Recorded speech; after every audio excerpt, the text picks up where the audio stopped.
తిరుమలలో భక్తుల రద్దీ దృష్ట్యా గత కొంతకాలంగా వీఐపీ బ్రేక్ దర్శనాలను అయితే టీటీడీ రద్దు చేయడం జరిగింది. అయితే అంటే వేసవి సెలవుల దృష్ట్యా అంటే విద్యా సంస్థలకు సెలవుల నేపథ్యంలో భక్తుల రద్దీ ఎక్కువైన నేపథ్యంలో వీఐపీ బ్రేక్ దర్శనాలను ఒక నెల రోజుల నుంచి టీటీడీ రద్దు చేసింది.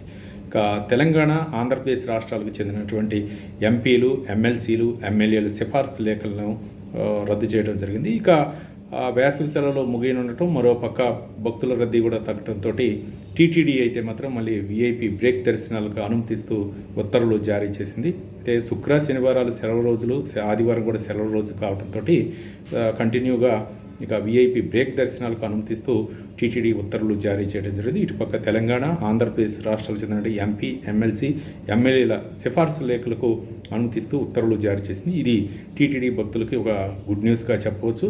మరోపక్క ఒక నెల రోజుల నుంచి కూడా ఈ వీఐపీ బ్రేక్ దర్శనాలు రద్దు అవడంతో చాలామంది అంటే స్వామివారిని దగ్గరగా చూడాలనేటటువంటి భక్తులకి కొంత వెయిట్ చూడాల్సినటువంటి సమయం వచ్చింది. కాబట్టి చాలామంది కూడా ఇది సంతోషకరమైనటువంటి విషయం.